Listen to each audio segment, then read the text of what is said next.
ನಮಸ್ತೆ, welcome back to my channel Nritya all in one Kannada vlogs. ಎಲ್ಲರೂ ಹೇಗಿದ್ದೀರಾ? ಎಲ್ಲರೂ ಚೆನ್ನಾಗಿದ್ದೀರಾ ಅಂತ ಭಾವಿಸ್ತಾ ಇವತ್ತಿನ ವ್ಲಾಗನ್ನು ನಾನು ಸ್ಟಾರ್ಟ್ ಮಾಡ್ತಾ ಇದ್ದೀನಿ. ಏನಪ್ಪ ಇವರು ಮತ್ತೆ ಎಲ್ಲೋ ಬಂದಿದ್ದಾರೆ ಟ್ರಿಪ್ಪಿಗೆ ಫ್ಯಾಮಿಲಿ ಜೊತೆ ಅಂತ ನೋಡ್ತಾ ಇದ್ದೀರಾ. ಎಸ್, ಇವತ್ತು ಕೂಡ ಬೇಗನೆ ಬಂದಿದ್ದೀವಿ ಆ್ಯಂಡ್ ದೇವಸ್ಥಾನಕ್ಕೆ ಬಂದಿರುವಂಥದ್ದು. ಯಾಕೆ ನಾವು ಜನರಲಿ ಈ ಥರ ಬೇಗ ದೇವಸ್ಥಾನಕ್ಕೆ ಬರೋದನ್ನ ಪ್ರಿಫರ್ ಮಾಡ್ತೀವಿ ಅನ್ನೋದನ್ನ ಹೇಳ್ತೀನಿ. ಅದಕ್ಕೆ ಮುಂಚೆ ಈ ಕ್ಲಿಪ್ಪಿಂಗ್ನ ನೀವು ಕೇಳಿಸ್ಕೊಳ್ಳಿ.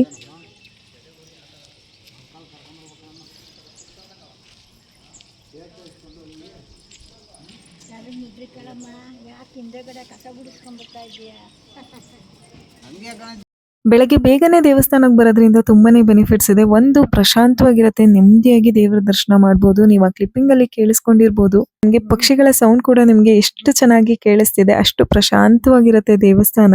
ಅದಲ್ದಲೆ ಏನಪ್ಪಾ ಅಂದ್ರೆ ಬೇಗನೆ ದೇವಸ್ಥಾನಕ್ಕೆ ಹೋಗಿ ಬಂದ್ರೆ ಮಧ್ಯಾಹ್ನದ ಮೇಲೆ ಮನೆ ಕೆಲಸಗಳನ್ನ ಆರಾಮಾಗಿ ಮಾಡ್ಕೋಬಹುದು. ಹಾಗಾಗಿ ನಾವು ಬೆಳಗ್ಗೆನೆ ಹೊರಡ್ತೀವಿ ದೇವಸ್ಥಾನಕ್ಕೆ ಹೋಗೋದಾದ್ರೆ. ನಾವು 9 ಗಂಟೆಗೆಲ್ಲ ದೇವಸ್ಥಾನದಲ್ಲಿ ಇದ್ವಿ. ಹಾಗಾಗಿ ಮೊದಲನೇ ಪೂಜೆಗೆ ಇನ್ನು ರೆಡಿ ಮಾಡ್ತಾ ಇದ್ರು. ತುಂಬಾನೇ ಟೈಮ್ ಇತ್ತು ಅಂತ ಪ್ರದಕ್ಷಿಣೆ ಹಾಕಿ ಅದಾದ ನಂತರ ದೇವಸ್ಥಾನದ ವಿಶೇಷತೆ ಏನು ಅಂತ ಅಲ್ಲೇ ಡಿಸ್ಕಸ್ ಮಾಡ್ತಾ ಬಂದಿರೋರ್ನ ಕೂಡ ಸ್ವಲ್ಪ ವಿಚಾರಿಸ್ತಾ ಇದ್ವಿ. ನಾವು ಸಹ ಫಸ್ಟ್ ಟೈಮ್ ಈ ದೇವಸ್ಥಾನಕ್ಕೆ ಹೋಗಿರೋದು. ವೈದ್ಯನಾಥೇಶ್ವರ ದೇವಸ್ಥಾನ ತುಮಕೂರಲ್ಲಿರುವಂಥದ್ದು. ಆರೋಗ್ಯಕ್ಕೆ ಅಂತಾನೆ ಪ್ರಸಿದ್ಧಿಯಾಗಿರುವಂತಹ ದೇವಸ್ಥಾನ. ನಾವು ಮೊದಲನೇ ಸತಿ ಬಂದಿರೋದ್ರಿಂದ ಏನು ಆಚಾರ ವಿಚಾರ ಅನ್ನೋದನ್ನ ಕೇಳಿ ತಿಳ್ಕೊತಾ ಇದ್ವಿ. ಪೂಜೆ ಮುಗಿದಾದ್ಮೇಲೆ ತೀರ್ಥ ಹಾಕೊಳ್ಳಿ, ಬಾಟಲ್ ಹಾಕೊಂಡಾದ್ಮೇಲೆ ಭಸ್ಮನ ತೀರ್ಥ ಕೊಡ್ತೀನಿ. ಯಾರು ಏನೇನು ತೊಂದರೆ ಇದ್ದರೆ ಅವರು ಪ್ರತಿನಿತ್ಯ ತೀರ್ಥ ಮತ್ತು ಭಸ್ಮ ಎರಡು ಹಚ್ಕೊಂತಾರೆ. ಏನೇನು ಕೆಲಸ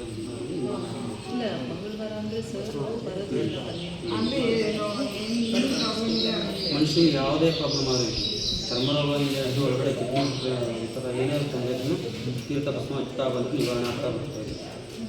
ಅಭಿಷೇಕ ತೀರ್ಥ ಇದು ಡಾಕ್ಟರ್ ಅಲ್ವಾ, ಅವ್ರಿಗೆ ಅಭಿಷೇಕ ಮಾಡೋ ತೀರ್ಥನ ನಿಮ್ಗೆ ಹಾಕೋದು ನಿಮ್ಮ ತಲೆಗೆ, ಅದರಿಂದ ನಿವಾರಣೆ ಆಗ್ತದೆ. ಪೂಜೆ ಎಲ್ಲ ಮುಗಿದಾದ್ಮೇಲೆ ಬಾಟ್ಲು ತೊಗೊಂಬನ್ನಿ, ಇಲ್ಲೇ ಪ್ರಭಾವದಲ್ಲಿ ಇಟ್ಟಿರ್ತೀವಿ, ತೀರ್ಥ ಹಾಕೊಳ್ಳಿ, ಭಸ್ಮ ನಮ್ಮ ಕಡೆ ಇರುತ್ತೆ, ಕೊಡ್ತೀನಿ ನಾನು. ಸರಿನಾ? ಅವ್ರು ಹೇಳೋ ಪ್ರಕಾರ ಇಲ್ಲಿ ಯಾವುದೇ ತರನಾದ ಕಾಯಿಲೆ ಇರಲಿ ಹುಷಾರಾಗತ್ತೆ. ಚರ್ಮ ರೋಗದಿಂದ ಹಿಡಿದು ನಿಮಗೆ ಬಾಡಿಯಲ್ಲಿ ಯಾವುದೇ ತರನಾದ ಒಳಗಡೆ ಅಥವಾ ಹೊರಗಡೆ ಯಾವುದೇ ಸಮಸ್ಯೆ ಇದ್ರೂ ಹುಷಾರಾಗತ್ತೆ. ಬಿಕಾಸ್ ದೇವರ ಹೆಸರಲ್ಲೇ ಇದೆ ವೈದ್ಯನಾಥೇಶ್ವರ ಅಂತ. ಸೊ ಹಾಗಾಗಿ God as a doctor, doctor is a god. So ನಿಮಗೂ ಯಾವುದಾದ್ರೂ ಆರೋಗ್ಯ ಸಮಸ್ಯೆ ಇದ್ರೆ ಇಲ್ಲಿ ಬಂದ್ರೆ ಹುಷಾರಾಗತ್ತೆ ಅನ್ನುವಂಥದ್ದು ಎಲ್ಲರ ನಂಬಿಕೆ. ನಿಮಗೂ ಬೇಕಿದೆ ಅನ್ಸಿದ್ರೆ ಟ್ರೈ ಮಾಡ್ಬೋದು. ಇದರ ಅಡ್ರೆಸ್ನ ನಾನು ಡಿಸ್ಕ್ರಿಪ್ಷನಲ್ಲಿ ಹಾಕಿರ್ತೀನಿ, ನೀವು ಒಂದ್ಸಲ ಚೆಕ್ ಮಾಡ್ಕೊಳ್ಳಿ. ಇಲ್ಲಿ ಬರುವಂತಹ ಭಕ್ತಾದಿಗಳು ಅಥವಾ ದೇವಸ್ಥಾನದವರು ಹೇಳೋ ಪ್ರಕಾರ ನಿಮಗೆ ಯಾವುದೇ ತರನಾದ ಕಾಯಿಲೆ ಇದ್ರೂ 5 ವಾರ ಅಥವಾ 7 ವಾರ ಬಂದು ಇಲ್ಲಿ ನೀರು ಹಾಕಿಸ್ಕೊಳ್ಳೋದ್ರಿಂದ ಹುಷಾರಾಗತ್ತೆ ಅನ್ನುವಂಥದ್ದು. ತುಂಬಾ ಜನಕ್ಕೆ ಅದು ವರ್ಕ್ ಕೂಡ ಆಗಿದೆ. ಯಾಕೆಂದ್ರೆ ನಾವು ಎಲ್ಲೇ ಎಷ್ಟೇ ಕಡೆ ಹಾಸ್ಪಿಟಲ್ಗೆ ತೋರಿಸಿದ್ರು ದೇವರ ಆಶೀರ್ವಾದ ಕೂಡ ಸ್ವಲ್ಪ ಇರ್ಬೇಕಲ್ವಾ. ಸೊ ಹಾಗಾಗಿ ನಿಮ್ಗೆ ಏನಾದ್ರೂ ಆ ಥರ ಆರೋಗ್ಯ ಸಮಸ್ಯೆ ಇದ್ರೆ ನೀವು ಸಹ ತೋರಿಸ್ಬೋದು. ಅಮ್ಮ ಅಲ್ಲಿ ಯಾರೋ ಕಪಲ್ ಕೂತಿದ್ರು ಮಾತಾಡಿಸ್ತಾ ಇದ್ದಾರೆ. ಅವರ ರಿಲೇಟಿವ್ ಯಾರೋ ದೇವಸ್ಥಾನಕ್ಕೆ ಸ್ಪಾನ್ಸರ್ ಮಾಡಿದ್ರಂತೆ. ಸೊ ಅವರು ತುಂಬಾ ವರ್ಷಗಳಿಂದ ಇಲ್ಲಿ ಬರ್ತಾ ಇದ್ದಾರೆ. ಅವರು ದೇವಸ್ಥಾನದ ಬಗ್ಗೆ ಎಕ್ಸ್ಪ್ಲೈನ್ ಮಾಡ್ತಾ ಇದ್ರು. ಇನ್ನು ತುಂಬಾ ಟೈಮ್ ಇತ್ತು ದೇವ್ರ ಪೂಜೆಗೆ, ಮೊದಲನೇ ಪೂಜೆಗೆ ರೆಡಿ ಮಾಡ್ತಾ ಇದ್ರು. ಹಾಗಾಗಿ ನಾವು ಕೂಡ ಮಾತಾಡ್ತಾ ಅಲ್ಲೇ ಕೂತಿದ್ವಿ. ವಿಶಾಲವಾಗಿ ಜಾಗ ಇರೋದ್ರಿಂದ ಮಕ್ಕಳು ಕೂಡ ಆಟ ಆಡ್ತಾ ಅಲ್ಲೇ ಇದ್ರು. ಈ ದೇವಸ್ಥಾನದ ವಿಶೇಷತೆ ಏನಪ್ಪಾ ಅಂದ್ರೆ ಇಲ್ಲಿ ಪ್ರತಿದಿನಾನು ನೀರು ಒಯ್ತಾರೆ. ಅಂದ್ರೆ ದೇವರಿಗೆ, ಅಂದ್ರೆ ವೈದ್ಯನಾಥೇಶ್ವರನ್ಗೆ ಏನು ಅಭಿಷೇಕ ಮಾಡಿರ್ತಾರೆ ಆ ನೀರನ್ನ ಯಾರಾದ್ರೂ ಆರೋಗ್ಯ ಸಮಸ್ಯೆ ಇರೋರ್ಗೆ ಅಥವಾ ಸುಮ್ನೆ ಕೂಡ ನೀವು ಇಸ್ಕೋಬಹುದು. ಕುತ್ಕೊಂಡ್ ಮಾತಾಡುವಾಗ ಕೆಲವರು ನೀರು ಇಸ್ಕೋತಿರೋರ್ನ ನೋಡಿ ಮಗಳು ನಾನು ಇಸ್ಕೋಬೇಕು ಅಂತ ಹಠ ಮಾಡ್ತಿದ್ಲು. ಸೊ ಹೇಗೂ ಬಂದಿದೀವಲ್ಲ ಗಂಡ್ಮಕ್ಳಿಗೆ ಒಯ್ಸೋಣ, ಯಾಕೆಂದ್ರೆ ಯಾವುದೇ ಪ್ಲಾನ್ ಇರ್ಲಿಲ್ಲ ನಮ್ಗೆ. ಹಾಗಾಗಿ ಬಟ್ಟೆ ಕೂಡ ತಂದಿರ್ಲಿಲ್ಲ ಅವ್ರದ್ದು ಎಕ್ಸ್ಟ್ರಾ. ಗಂಡ್ಮಕ್ಳಿಗೆ ಅಷ್ಟೇ ಸಾಕು ಅಂತ ಹೇಳಿ ಉಯಿಸ್ತಾ ಇದ್ವಿ. ನನ್ನ ಮಗಳು ಹಠ ಮಾಡಿ ಇಲ್ಲ ನಾನು ಉಯಿಸ್ಕೋಬೇಕು ಅಂತ ನೀರು ಇಸ್ಕೊಂಡ್ಲು. ತುಂಬಾ ಜನ ಈ ತರ ಬಂದು ನೀರು ಇಸ್ಕೊಂಡು ಹರಕೆ ಮಾಡ್ಕೊಂಡು ಪೂಜೆ ಮಾಡಿಸ್ಕೊಂಡು ಹೋಗ್ತಾರೆ. ಆರೋಗ್ಯ ಸಮಸ್ಯೆ ಇರುವಂತವ್ರು ಅಂತಾನೆ ಅಲ್ಲ, ನಾರ್ಮಲ್ ಆಗಿ ಬಂದವರು ಕೂಡ ಉಯಿಸ್ಕೋಬಹುದು. ಒಂದ್ಸತಿಗೆ ನಿಮ್ಗೆ ಯಾವ್ದೇ ತರನಾದ ಡಿಫ್ರೆನ್ಸ್ ಕಾಣ್ದಲೇ ಇರ್ಬೋದು. ಆದ್ರೆ 5 ಸಲ ಅಥವಾ 7 ಸಲ ಈ ತರ ಉಯಿಸ್ಕೊಂಡ್ರೆ ಖಂಡಿತವಾಗ್ಲೂ ಡಿಫ್ರೆನ್ಸ್ ಆಗತ್ತೆ ಅನ್ನುವಂಥದ್ದು ಇಲ್ಲಿ ಜನ ಹೇಳಿದಂಥದ್ದು. ವೀಲ್ ಚೇರ್ ಅಲ್ಲಿ ಬಂದವರೆಲ್ಲ 5 ಸತಿ ದೇವಸ್ಥಾನಕ್ಕೆ ಬಂದ ಮೇಲೆ ನೆಕ್ಸ್ಟ್ ಟೈಮ್ ಅವರೇ ನಡ್ಕೊಂಡು ಬಂದಿದ್ದಾರೆ. ಅಷ್ಟು ಶಕ್ತಿ ಇದೆ ದೇವರಿಗೆ ಅನ್ನುವಂಥದ್ದು. ನನ್ನ ಮಗ ಕೂಡ ಬೇಡ ಬೇಡ ಅಂತಿದ್ದ. ಕೊನೆಗೆ ಅವನಿಗೆ ತಣ್ಣೀರ್ ಅಭ್ಯಾಸ ಇಲ್ದಿರೋದ್ರಿಂದ ಅವನು ರಿಜೆಕ್ಟ್ ಮಾಡ್ತಾ ಇದ್ದ. ಬಟ್ ಆಮೇಲೆ ಸ್ವಲ್ಪ ಹೊತ್ತಾದ್ಮೇಲೆ ಸರಿ ಹೋದ. ಸೊ ಈ ತರ 3 ಸಲ ನೀರು ಇದ್ದಾರೆ. ನೀರು ಇದ್ಮೇಲೆ ಗಂಧದ ಕಡ್ಡಿ ಅವರೇ ಕೊಡ್ತಾರೆ. 3 ಸುತ್ತು ಪ್ರದಕ್ಷಿಣೆ ಬಂದ ಮೇಲೆ ನಾವು ಪೂಜೆ ಮಾಡಿಸ್ಬೋದು. ನೆಕ್ಸ್ಟ್ ಟೈಮ್ ಹೋದಾಗ ನಾನು ಪೂರ್ತಿ ದೇವಸ್ಥಾನ ಕವರ್ ಮಾಡೋಕ್ಕೆ ಟ್ರೈ ಮಾಡ್ತೀನಿ. ಬಿಕಾಸ್ ನಂಗೆ ಅಷ್ಟೊಂದು ಐಡಿಯಾ ಇರಲಿಲ್ಲ. ಹಾಗಾಗಿ ನಾನು ಪೂರ್ತಿ ದೇವಸ್ಥಾನನೇನು ಕವರ್ ಮಾಡಿಲ್ಲ. ಯಾರಿಗೆಲ್ಲ ದೇವ್ರ ಮೇಲೆ ನಂಬಿಕೆ ಇದೆ ಆ್ಯಂಡ್ ಆರೋಗ್ಯ ಸಮಸ್ಯೆ ಎಲ್ಲಿ ತೋರಿಸಿದ್ರು ಸರಿ ಹೋಗ್ತಿಲ್ಲ, ಏನೋ ಒಂಥರ ಅಸಮಾಧಾನ ಇದೆ ಅನ್ನೋಂಥವ್ರು ಈ ದೇವಸ್ಥಾನಕ್ಕೆ ಖಂಡಿತವಾಗ್ಲೂ ವಿಸಿಟ್ ಮಾಡ್ಬೋದು. ನಿಮಗೆ ದೇವಸ್ಥಾನದ ಒಳಗೆ ಹೋಗ್ತಿದ್ದಂಗೆ ಒಂಥರ ಪಾಸಿಟಿವ್ ಫೀಲಿಂಗ್ ಇರುತ್ತೆ. ತುಂಬಾ ಜನಕ್ಕೆ ಅನ್ನಿಸ್ಬೋದು, ಅಯ್ಯೋ ನೀರು ಇಸ್ಕೊಳ್ಳೋದ್ರಿಂದ ಚೇಂಜ್ ಆಗತ್ತಾ? ಅಷ್ಟೊಂದು ಡಾಕ್ಟ್ರಿಗೆ ತೋರಿಸಿದೀವಿ, ಅಷ್ಟೆಲ್ಲ ಚೆಕಪ್ ಮಾಡಿಸಿದೀವಿ, ಅದರಿಂದನೇ ಏನೂ ಆಗಿಲ್ಲ ಅಂತ.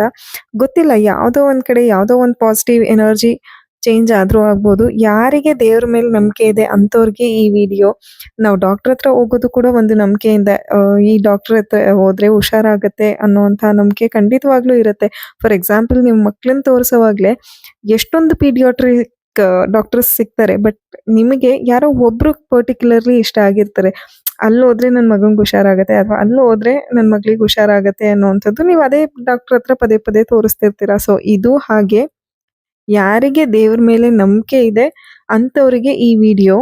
ಹಾಗೆ ದೇವಸ್ಥಾನ ಕೂಡ ತುಂಬಾ ನೀಟಾಗಿ ಮೇಂಟೈನ್ ಮಾಡಿದ್ದಾರೆ. ಆ್ಯಂಡ್ ಇಲ್ಲಿ ಡ್ರೆಸ್ ಚೇಂಜಿಗೂ ಕೂಡ ರೂಮ್ಸ್ ಇದೆ. ಅಂದರೆ ನೀವು ದೊಡ್ಡವ್ರು ಏನಾದರೂ ಇಸ್ಕೋಬೇಕು ಅನ್ನೋದಾದರೆ ಬಟ್ಟೆ ಬದಲಾಯಿಸೋಕ್ಕೆ ಕೂಡ ರೂಮ್ಸ್ ಇದ್ದಾವೆ. ನೀವು ಅವರು ಪರ್ಮಿಷನ್ ಕೊಡ್ತಾರೆ, ನೀವು ರೂಮಲ್ಲಿ ಹೋಗಿ ಡ್ರೆಸ್ ಚೇಂಜ್ ಮಾಡಿಕೊಂಡು ಬರ್ಬೋದು. ಇಲ್ಲಿ ಬಂದಿದ್ದು ಎಷ್ಟೋ ಜನದಲ್ಲಿ ಕೆಲವರು ನಾಳೆ ಆಪರೇಷನ್ ಇದೆ ನನಗೆ, ಹಾಗಾಗಿ ಇಲ್ಲಿ ಬಂದಿದ್ದೀನಿ, ನಾಡಿದ್ದು ಆಪರೇಷನ್ ಇದೆ, ಅಥವಾ ಇನ್ನೊಂದು 15 ಡೇಸಲ್ಲಿ ಆಪರೇಷನ್ ಇದೆ ನನಗೆ, ಅದಕ್ಕೋಸ್ಕರ ಒಂದು ಪಾಸಿಟಿವ್ ಫೀಲಿಂಗ್, ಒಂದು ಧೈರ್ಯಕ್ಕೋಸ್ಕರ ಬಂದಿರೋರು ತುಂಬ ಜನ ಇದ್ದರು. ನಮಗೆ ವೈದ್ಯನಾಥೇಶ್ವರಕ್ಕೆ ಹೋಗ್ಬೇಕು ಅನ್ನೋ ಪ್ಲ್ಯಾನ್ ಏನಿರಲಿಲ್ಲ. ಗೌಡ್ಗೆರೆಗೆ ಹೋದಾಗ ಅಲ್ಲಿ ನಿಯರ್ ಬೈ ವೈದ್ಯನಾಥೇಶ್ವರ ಅಂತ ದೇವಸ್ಥಾನ ಇತ್ತು. ಹಾಗಾಗಿ ಮದ್ದೂರ್ ಹತ್ರ ವಿಸಿಟ್ ಮಾಡ್ಕೊಂಡು ಬಂದ್ವಿ. ಅದಾದಮೇಲೆ ನನ್ನ ಫ್ರೆಂಡಿಗೆ ಹೇಳಿದೆ, ಯಾಕೆಂದರೆ ಅವಳೊಂದ್ಸಲ ಶೇರ್ ಮಾಡಿದ್ಲು ನನಗೆ, ವೈದ್ಯನಾಥೇಶ್ವರ ಅಲ್ಲಿ ನೀರು ಇಸ್ಕೊಂಡ್ರೆ ಏನೇ ಕಾಯಿಲೆ ಇದ್ರೂ ಹುಷಾರಾಗತ್ತೆ, ನಮ್ಮ ರಿಲೇಟಿವ್ಸ್ ಎಲ್ಲ ಹುಷಾರಾಗಿದ್ದಾರೆ ಅಂತ. ಸೊ ಹಾಗಾಗಿ ಅಲ್ಲಿ ಹೋಗಿದ್ವಿ. ಆದರೆ ಆಮೇಲೆ ಗೊತ್ತಾಯಿತು ಮದ್ದೂರಲ್ಲಿ ಈ ಥರ ನೀರು ಉಯ್ಯೋದು ಎಲ್ಲ ಮಾಡಲ್ಲ. ಜಸ್ಟ್ ವೈದ್ಯನಾಥೇಶ್ವರ ದೇವಸ್ಥಾನ ಇದೆ, ನೀವು ವಿಸಿಟ್ ಮಾಡಿಕೊಂಡು ಬರ್ಬೋದು, ಅಥವಾ ಹರಕೆ ಏನಾದರೂ ಇದ್ದರೆ ನೀವು ಹರಕೆ ತೀರಿಸ್ಕೊಂಡು ಬರ್ಬೋದು. ಹಾಗಾಗಿ ಮನೆಗೆ ಬಂದ ಮೇಲೆ 1 ವೀಕ್ ಆದಮೇಲೂ ಅನ್ನಿಸ್ತಿತ್ತು, ಅಯ್ಯೋ ಇಲ್ಲೂ ಹೋಗಿ ಬಂದಿದ್ರೆ ಆಗ್ತಿತ್ತಲ್ವ ವೈದ್ಯನಾಥೇಶ್ವರ ದೇವಸ್ಥಾನಕ್ಕೆ ಅಂತ. ಹಾಗಾಗಿ ಇಲ್ಲಿ ಬಂದಿದ್ದು. ಆ್ಯಂಡ್ ದೇವಸ್ಥಾನದ ಒಳಗಿನ ಕ್ಲಿಪ್ಪಿಂಗ್ಸ್ ನಾನು ಅಷ್ಟೊಂದು ತೆಗ್ದಿಲ್ಲ, ಬಿಕಾಸ್ ಒಳಗೆ ವಿಡಿಯೋ ಎಲ್ಲೂ ಕೂಡ ಅಲೋ ಮಾಡಲ್ಲ. ಸೊ ತೆಗೆಯುವಾಗ ಅವರೇನಾದರೂ ವಿಡಿಯೋ ಅಲೋ ಇಲ್ಲ ಅಮ್ಮ ಅಂತಾರೆ ಅನ್ನೋದಕ್ಕೋಸ್ಕರ ನಾನೇ ಸ್ವಲ್ಪ ಭಯಪಟ್ಕೊಂಡು ವಿಡಿಯೋ ಮಾಡಲಿಲ್ಲ. ಪೂಜೆ ಎಲ್ಲ ತುಂಬ ಚೆನ್ನಾಗೇ ಆಯಿತು. ಪೂಜೆ ಆದಮೇಲೆ ಪ್ರಸಾದ ಕೊಟ್ಟರು. ಟ್ರಸ್ಟ್ ಮೀ, ಪ್ರಸಾದ ಟೇಸ್ಟ್ ಅಂತೂ ಅಲ್ಟಿಮೇಟ್ ಆಗಿತ್ತು. ದೇವಸ್ಥಾನದ ಪ್ರಸಾದ ಅಂದರೆ ಮೊದಲೇ ಇಷ್ಟ. ಸೊ ಅದರಲ್ಲಿ ಈ ಪ್ರಸಾದ ಅಂತೂ ಸಿಕ್ಕಾಪಟ್ಟೆ ಚೆನ್ನಾಗಿತ್ತು. ಯಾರೆಲ್ಲ ಹೋಗ್ತೀರಾ ದಯವಿಟ್ಟು ಮಿಸ್ ಮಾಡ್ಕೋಬೇಡಿ. ಆ್ಯಂಡ್ ಬೆಳಗ್ಗೆನೇ ಹೋಗಿ ಮೊದಲನೇ ಪೂಜೆಗೆ ಈ ಥರ ಪ್ರಸಾದ ಕೊಡ್ತಾರೆ, ಬಾಳೆಹಣ್ಣು ಹಾಗೆ ಅವಲಕ್ಕಿ ಪ್ರಸಾದ ತುಂಬಾ ಚೆನ್ನಾಗಿತ್ತು. ಇಲ್ಲಿನ ಮತ್ತೊಂದು ವಿಶೇಷತೆ ಏನು ಅಂದರೆ, ಇನ್ ಕೇಸ್ ಏನಾದರೂ ಪೇಷಂಟ್ ಬಂದಿಲ್ಲ ಅಥವಾ ಯಾರಿಗೆ ಹುಷಾರಿದೆ ಅವ್ರು ಬಂದಿಲ್ಲ ಅನ್ನೋದಾದರೆ, ಇಲ್ಲಿ ಅವರು ಅಭಿಷೇಕ ಮಾಡಿರುವಂತಹ ನೀರನ್ನ ಬಾಟ್ಲಿಗೆ ಫಿಲ್ ಮಾಡಿ ಕೊಡ್ತಾರೆ. ಹಾಗೆ ವಿಭೂತಿ ಕೂಡ ಕೊಡ್ತಾರೆ. ದಿನ ಆ ನೀರನ್ನು ಒಂದು ಕ್ಯಾಪ್ ನೀವು ಸ್ನಾನದ ನೀರಿಗೆ ಹಾಕ್ಕೊಳ್ಬೋದು, ಹಾಗೆ ವಿಭೂತಿನ ದಿನ ಹಚ್ಕೋಬೋದು. ಹೀಗೆ ಮಾಡಿದ್ರೂ ಕೂಡ ಹುಷಾರಾಗತ್ತೆ ಅನ್ನುವಂಥದ್ದು ಇಲ್ಲಿನ ನಂಬಿಕೆ. ನಾವು ಕೂಡ ಒಂದೊಂದು ಬಾಟ್ಲು ಪ್ರತಿ ಮನೆಗೂ ತುಂಬಿಸ್ಕೊಂಡು ಬಂದ್ವಿ. ಪೂಜೆ ಎಲ್ಲ ಮುಗ್ದಿದ ನಂತರ ಹೊರಗಡೆ ಎಲ್ಲ ಸ್ವಲ್ಪ ಸುತ್ತಾಡಿ ಕಲ್ಯಾಣಿ ಎಲ್ಲ ನೋಡಿ ಅದಾದ ನಂತರ ನಾವು ಊಟಕ್ಕೆ ಅಂತ ಹೋದ್ವಿ. ಊಟ ಕೂಡ ತುಂಬಾನೇ ಚೆನ್ನಾಗಿತ್ತು. 24/7 ಇಲ್ಲಿ ಊಟ ಕೊಡ್ತಾರೆ. ಟೇಸ್ಟ್ ತುಂಬಾನೇ ಚೆನ್ನಾಗಿತ್ತು. ಪಾಯಸ ಹಾಗೆ ಅನ್ನ ಸಾಂಬಾರ್, ಅನ್ನ ಮಜ್ಜಿಗೆ ಎಲ್ಲವೂ ಕೂಡ ಇತ್ತು. ಬೇಗನೆ ಬಂದಿದ್ರಿಂದ ನಮಗೂ ಕೂಡ ಹಸಿವು ಆಗ್ತಿತ್ತು. ಸೊ ಚೆನ್ನಾಗೆ ಬಾರಿಸಿದ್ವಿ ಅಂತ ಹೇಳ್ಬೋದು. 10:30, 11 o'clock ಎಲ್ಲ ನಮ್ಮದು ಪೂಜೆ, ದರ್ಶನ, ಊಟ ಎಲ್ಲವೂ ಕೂಡ ಮುಗ್ದಿತ್ತು. ಸೊ ಅಲ್ಲಿಂದ ನಾವು ಹೊರಟಾಗ ಆಲ್ಮೋಸ್ಟ್ 11 o'clock ಅನ್ಸುತ್ತೆ. 11 o'clockಗೆ ಹೊರಟು ಆನ್ ದ ವೇ ಮತ್ತೊಂದು ದೇವಸ್ಥಾನಕ್ಕೆ ಹೋಗೋಣ ಅಂತ ಹೊರಟ್ವಿ. ಇವತ್ತು ವೆದರ್ ಕೂಡ ತುಂಬಾನೇ ಚೆನ್ನಾಗಿತ್ತು ಆ್ಯಂಡ್ ನಮಗೆ ಕೋಆಪರೇಟ್ ಮಾಡ್ತಿತ್ತು ಅಂತ ಹೇಳ್ಬೋದು. ಲೈಟಾಗಿ ಬಿಸಿಲಿತ್ತು, ಹಾಗೆ ತಣ್ಣಗಿತ್ತು. ಅಂತ ಬಿಸಿಲು ಇಲ್ಲ, ಅಂತ ಚಳಿನೂ ಇಲ್ಲ, ಆ ಥರ ಇತ್ತು ವೆದರ್. ತುಂಬಾನೇ ಚೆನ್ನಾಗಿತ್ತು ಟ್ರಾವೆಲ್ ಮಾಡೋದಕ್ಕೆ. ಸೊ ಮತ್ತೊಂದು ದೇವಸ್ಥಾನ ನಮಗೆ ಆನ್ ದ ವೇ ಶನೇಶ್ವರನ ದೇವಸ್ಥಾನ ಸಿಗುತ್ತೆ. ಯಡಿಯೂರು ಹತ್ತತ್ರನೇ ಸಿಗುತ್ತೆ. ಎಕ್ಸಾಕ್ಟ್ ಅಡ್ರೆಸ್ ನನಗೂ ಗೊತ್ತಿಲ್ಲ.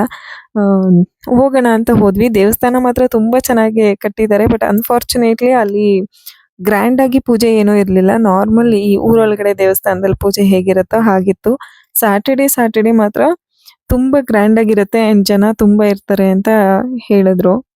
ಹೊಸ್ದಾಗಿರೋ ದೇವಸ್ಥಾನ ಆಗಿರೋದ್ರಿಂದ ಅಷ್ಟೊಂದು ಪಾಪ್ಯುಲರ್ ಆಗಿಲ್ಲ, ಹಾಗಾಗಿ ಕಮ್ಮಿ ಜನ ಇರ್ತಾರೆ. ನನಗೂ ನಮ್ಮ ಅಪ್ಪಂಗೂ ಹೆಂಗೆ ಅಂದರೆ, ಈ ಥರ ಕಾಮಾಗಿ ದೇವಸ್ಥಾನಕ್ಕೆ ಹೋಗಿ ಸಮಾಧಾನವಾಗಿ ಬರೋ ಥರ ಇದ್ದರೆ ಒಂಥರ ಇಷ್ಟ ಆಗತ್ತೆ.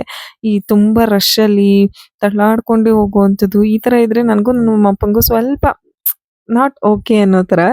ಬೇಡ ಅಂತ ಅಲ್ಲ, ಆದರೆ ಸ್ವಲ್ಪ ಅಯ್ಯೋ ರಶ್ ಇದೆ ಅಲ್ವಾ, ಇನ್ನೊಂದಿನ ಫ್ರೀ ಆಗಿದ್ದಾಗ ಬರ್ಬೋದಿತ್ತು ಅನ್ನೋ ಥರ ಫೀಲಿಂಗ್ ನಮ್ಮದು. ನಾವು ಮೆಟ್ಲು ಮೇಲೆ ಕರ್ಕೊಂಡು ಬಂದ್ರೆ, ಇಲ್ಲ ಅಣ್ಣ ಹಿಂಗೆ ಬಂದಿದ್ದು ನಾನು ಹಂಗೆ ಬರಬೇಕು ಅಂತ ವಾಪಸ್ ಹೋಗಿ ಅವನು ಮತ್ತೆ ಅದೇ ಥರ ಅಣ್ಣನ ಥರ ಬರ್ತೀನಿ ಅಂತ ಒಳಗಿಂದ ಬರ್ತಾ ಇದ್ದಾನೆ. ಸೊ ನಮ್ಮ ಮಕ್ಳು ಈ ಥರ. ಅಣ್ಣ ಏನು ಮಾಡ್ತಾನೋ ಅದನ್ನೇ ಮಾಡ್ಬೇಕು ನಾನು ಅಂತ ವಾಪಸ್ ಹೋಗಿ ಮತ್ತೆ ಹಂಗೆ ಬರ್ತಾ ಇದ್ದಾನೆ ನೋಡಿ. ಹಿರಿಯಕ್ಕನ ಸಾಲು ಮನೆ ಮಂದಿಗೆಲ್ಲ ಅಂತಾರಲ್ಲ ಹಂಗೆ. ದೊಡ್ಡೋರು ಏನ್ ಮಾಡ್ತಾರೆ ಅಂದ್ರೆ ದೊಡ್ಡ ಮಕ್ಳು ಏನ್ ಮಾಡ್ತಾರೆ, ಚಿಕ್ಕವ್ರು ಕೂಡ ಅದನ್ನೇ ಫಾಲೋ ಮಾಡ್ತಾರೆ. ಪ್ರತಿ ಮನೆಗಳಲ್ಲೂ ಹೀಗೆ ಆಗತ್ತೆ ಅನ್ಸುತ್ತೆ. ಹಾಗೆ ಇಲ್ಲಿ ನೆಕ್ಸ್ಟ್ ವೀಕಲ್ಲಿ ಒಂದು ಪೂಜೆ ಇತ್ತು. ಅಂದ್ರೆ ದೇವಸ್ಥಾನದ ಓಪನಿಂಗ್ ತರ ಪೂಜೆ ಇತ್ತು. ಅದಕ್ಕೆ ಅವರು ಕಾರ್ಡ್ ಕೊಡ್ತಾ ಇದ್ರು. ಅದು ಮುಗಿಸ್ಕೊಂಡು ನಾವು ಹೋಗುವಾಗ ಮಕ್ಳಿಗೆ ಮತ್ತೆ ಸೆಕೆಂಡ್ ರೌಂಡ್ ಹಶುವಾಗಿತ್ತು ಅಂತ ಲೈಟ್ ಆಗಿ ಹೊಟ್ಟೆ ತುಂಬಿಸ್ಕೊತಾ ಇದ್ದಾರೆ ಅದು ಇದು ತಿಂದು. ಸೊ ಇಲ್ಲಿಂದ ನಾವು ಮತ್ತೆ ಮಾರ್ಕೊಂಡ್ನಲ್ಲಿ ಡ್ಯಾಮಿಗೆ ಹೋಗೋಣ ಅಂತ ಹೊರಟ್ವಿ. ಬಟ್ ಅಲ್ಲಿ ಹೋದ್ಮೇಲೆ ಗೊತ್ತಾಯ್ತು ವಾರ್ ಇದ್ದಿದ್ರಿಂದ ಡ್ಯಾಮ್ಗೆ ವಿಸಿಟರ್ಸ್ನ ಬ್ಲಾಕ್ ಮಾಡಿದ್ದಾರೆ ಅಂತ. ಸೊ ಅಲ್ಲಿಂದ ವಾಪಸ್ ಬಂದು ಪಾಕಶಾಲಾದಲ್ಲಿ ಊಟ ಮಾಡೋಣ ಅಂತ ಊಟ ಆರ್ಡರ್ ಮಾಡ್ತಾ ಇದ್ವಿ. ಇಲ್ಲಿ ನಾನು ಶಾಕಿಂಗ್ ಆಗಿ ನೋಡಿದ್ದು ಏನಪ್ಪಾ ಅಂದ್ರೆ, ಇದೇನು ನಮ್ಮ ಮಕ್ಳು ಮಾತ್ರ ಸುಮ್ಮನೆ ಕೂತ್ಕೋತಿಲ್ಲ, ಓಡಾಡ್ತಾ ಇದ್ದಾರೆ. ಬೇರೆ ಮಕ್ಳೆಲ್ಲ ಎಷ್ಟು ಚೆನ್ನಾಗಿ ಕೂತಿದ್ದಾರೆ ನೋಡು ಅಂತ ತಂಗಿಗೆ ಹೇಳ್ತಾ ಇದ್ದೆ. ಆಮೇಲೆ ಅಪ್ಪ ತೋರ್ಸಿದ್ರು, ನೋಡು ಆ ಕಡೆ ಒಂಚೂರು ಗೊತ್ತಾಗತ್ತೆ ನಿಂಗೆ ಅಂತ. ನೋಡಿದ್ರೆ ಒಬ್ರಲ್ಲ ಇಬ್ರಲ್ಲ ರೀ, ಹೆಚ್ಚು ಕಮ್ಮಿ 4-5 ಟೇಬಲ್ ಅಲ್ಲಿ ಸ್ಟ್ಯಾಂಡ್ ಇಟ್ಟು ಮಕ್ಳಿಗೆ ಫೋನ್ ಕೊಟ್ಬಿಟ್ಟಿದ್ದಾರೆ. ಅದರಿಂದ ಮಕ್ಳು ಫೋನ್ ನೋಡ್ಕೊಂಡು ಸುಮ್ಮನೆ ಸೈಲೆಂಟ್ ಆಗಿ ಕೂತ್ಕೊಂಡು ತಿಂತಾ ಇದ್ದಾರೆ. ಬಟ್ ನಮ್ಮ ಮಕ್ಳು ಈ ತರ ನಾವು ಫೋನ್ ಕೊಡಲ್ಲ ಜನರಲಿ, ಹಾಗಾಗಿ ಅವ್ರಿಗೆ ಆಟ ಆಡ್ಕೊಂಡೇ ತಿನ್ನೋದು. ಹಶು ಆಗಿದ್ರೆ ನೀಟಾಗಿ ಕೂತ್ಕೊಂಡು ಖಾಲಿ ಮಾಡ್ತಾರೆ, ಇಲ್ಲ ಅಂದ್ರೆ ಈ ತರ ಸ್ವಲ್ಪ ಆಟ ಆಡ್ಕೊಂಡು ತಿಂತಾರೆ. ಫೋನ್ ಕೊಟ್ಟು ತಿನ್ಸೋದ್ಕಿಂತ ಮಕ್ಳು ಆಟ ಆಡ್ಕೊಂಡು ತಿನ್ನೋದೇ ಬೆಟರ್ ಅಂತ ನಾನು ಸುಮ್ಮನಾದೆ. ನಾವು ನಮ್ಮನೇಲಿ ಅದೆಲ್ಲ ಅಭ್ಯಾಸ ಮಾಡಿಸಿಲ್ಲ, ಫೋನ್ ಕೊಟ್ಟು ತಿನ್ಸೋದು. And that is not good ಅನ್ನೋದು ನನ್ನ ಅಭಿಪ್ರಾಯ. ಅಲ್ಲಿಂದ ನಾವು ಊಟ ಮುಗಿಸ್ಕೊಂಡು ಬಂದಿದ್ದು ಯಡಿಯೂರ್ ದೇವಸ್ಥಾನಕ್ಕೆ. ವರ್ಷಕ್ಕೊಮ್ಮೆ ಆದ್ರೂ ನಾವು ಹಂಗೂ ಹಿಂಗೂ ಸಿದ್ಧಲಿಂಗೇಶ್ವರ ದೇವಸ್ಥಾನಕ್ಕೆ ಬರ್ತಾ ಇರ್ತೀವಿ. ಸೊ ಆನ್ ದ ವೇ ಅಲ್ವಾ, ಹಾಗೆ ಈ ದೇವಸ್ಥಾನನೂ ಮುಗಿಸ್ಕೊಂಡು ಹೋಗೋಣ. ಬೇಗ ಹೋಗಿದ್ರಿಂದ ಟೈಮ್ ಕೂಡ ಸಿಕ್ಕಾಪಟ್ಟೆ ಇತ್ತು. ಹಾಗಾಗಿ ಈ ದೇವಸ್ಥಾನನೂ ಮುಗಿಸ್ಕೊಂಡು ಹೊರಡ್ತಾ ಇದೀವಿ. ಇಲ್ಲೂ ಕೂಡ ತುಂಬಾ ರಶ್ ಇರ್ಲಿಲ್ಲ, ಮೀಡಿಯಂ ಆಗಿತ್ತು. ನಾವ್ ಎಲ್ಲಾ ಕಡೆ ಹೋದಾಗ್ಲೂ ಈ ತರ ಪ್ರಸಾದ ಏನ್ ತಗೊಳಲ್ಲ, ಬಿಕಾಸ್ ತುಂಬಾ ಕಡೆ ನಮ್ಗೆ ಅಷ್ಟೊಂದು ಇಷ್ಟ ಆಗಲ್ಲ. ಹಾಗಾಗಿ ಅಂತ ಟೇಸ್ಟ್ ಏನಿರಲ್ಲ ಅನ್ನೋದಕ್ಕೋಸ್ಕರ ಸುಮ್ನೆ ಮನೆಗೆ ತಗೊಂಡೋಗಿ ವೇಸ್ಟ್ ಆಗುತ್ತೆ ಅಂತ ತಗೊಂಡ್ ಹೋಗಲ್ಲ. ಬಟ್ ನನ್ ಮಗ ಬೇಕೇ ಬೇಕು ಅಂತ ಹಠ ಮಾಡ್ದ ಅಂತ ಒಂದೇ ಒಂದು ಕೊಬ್ಬರಿ ಮಿಠಾಯಿ ಪ್ಯಾಕೆಟ್ ಅಷ್ಟೇ ತಗೊಂಡಿದೀವಿ. ಹಾಗೆ ನನ್ನ ಸ್ಯಾರಿ ಲಿಂಕ್ ಕೂಡ ನಾನು ಡಿಸ್ಕ್ರಿಪ್ಷನ್ ಅಲ್ಲಿ ಹಾಕಿರ್ತೀನಿ. ಮೀಶೋದಲ್ಲಿ ಪರ್ಚೇಸ್ ಮಾಡಿದಂಥದ್ದು. ತುಂಬಾನೇ ಚೆನ್ನಾಗಿದೆ ಕ್ವಾಲಿಟಿ ಅಂಡ್ ತುಂಬಾ ಕಮ್ಮಿ ಪ್ರೈಸ್ಗೆ ತಗೊಂಡಿರುವಂತಹ ಸ್ಯಾರಿ. ಡೈಲಿ ವೇರ್ಗಂತೂ ಮಾಡಿಸ್ದಂಗಿದೆ. ಅಂಡ್ ಬ್ಲೌಸ್ ಲಿಂಕ್ ಕೂಡ ನಾನು ಸರ್ಚ್ ಮಾಡಿ ಹಾಕ್ಲಿಕ್ಕೆ ಟ್ರೈ ಮಾಡ್ತೀನಿ. ಅದು ಕೂಡ ಆನ್ಲೈನ್ ಅಲ್ಲೇ ಪರ್ಚೇಸ್ ಮಾಡಿರುವಂತದ್ದು.